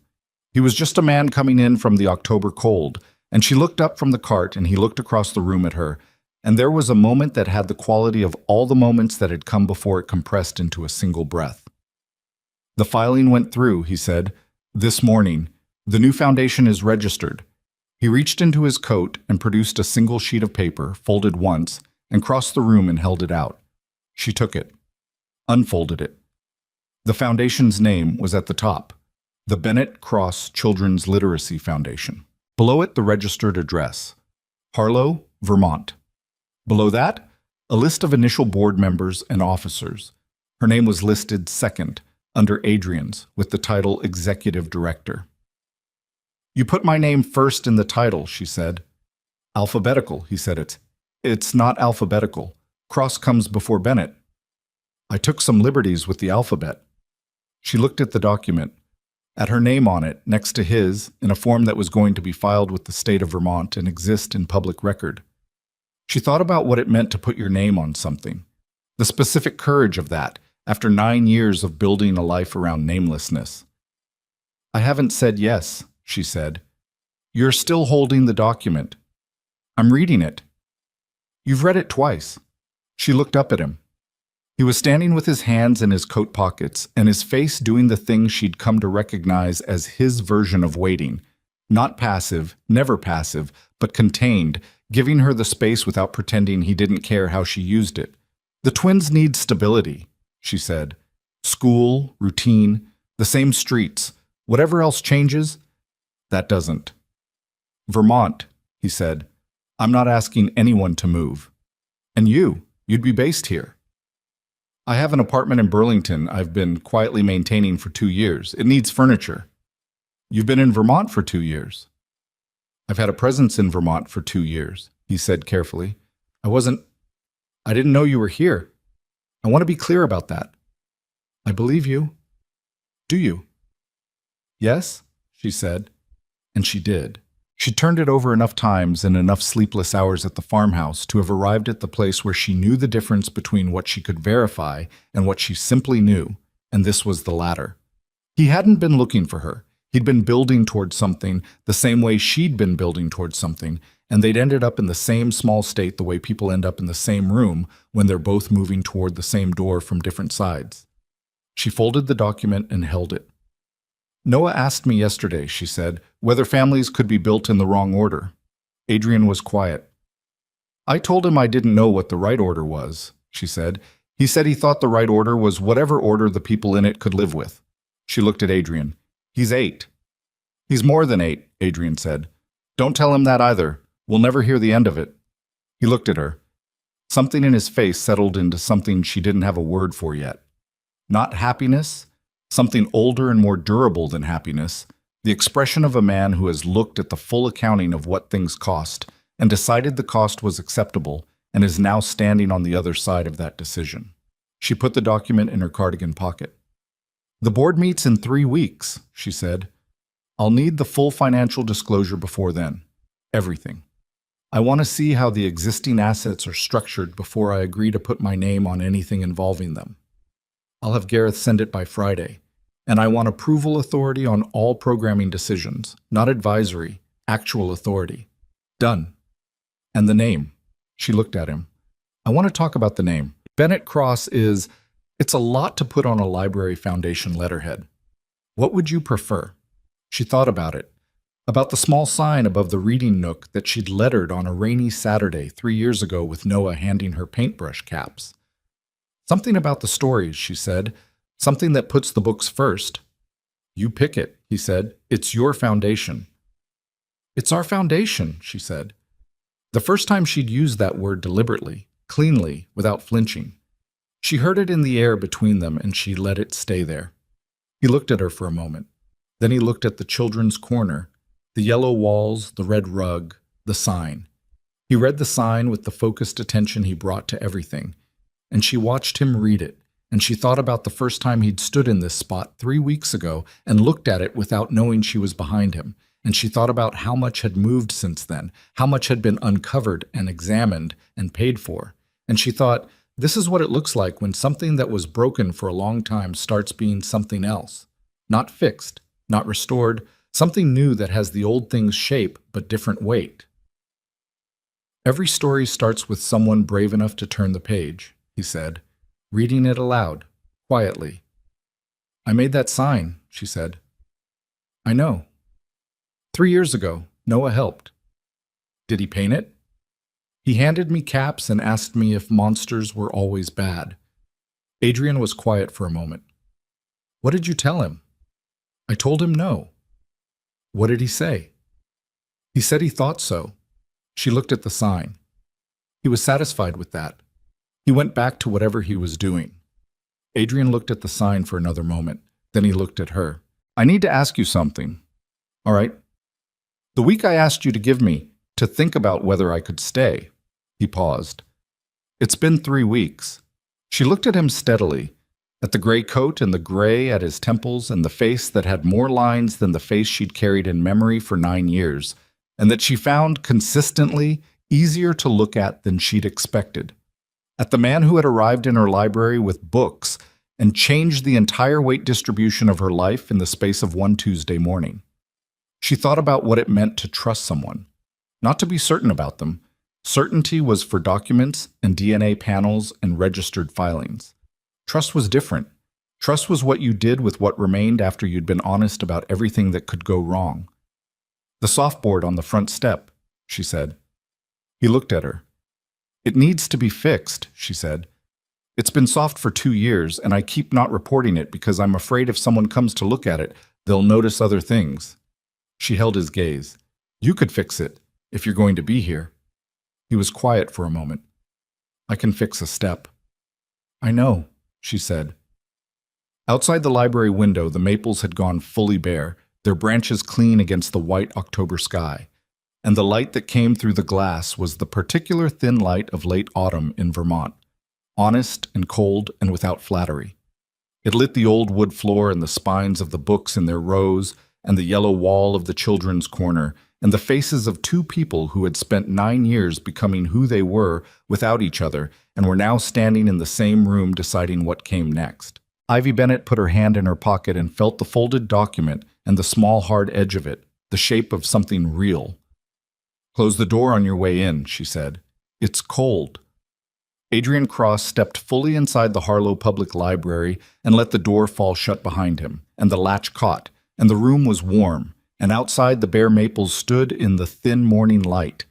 And somewhere across town, 2 8-year-olds were in their classroom doing whatever 8-year-olds did on Monday mornings, unaware that the geometry of their world had quietly, permanently shifted into something that finally had enough room for all of them.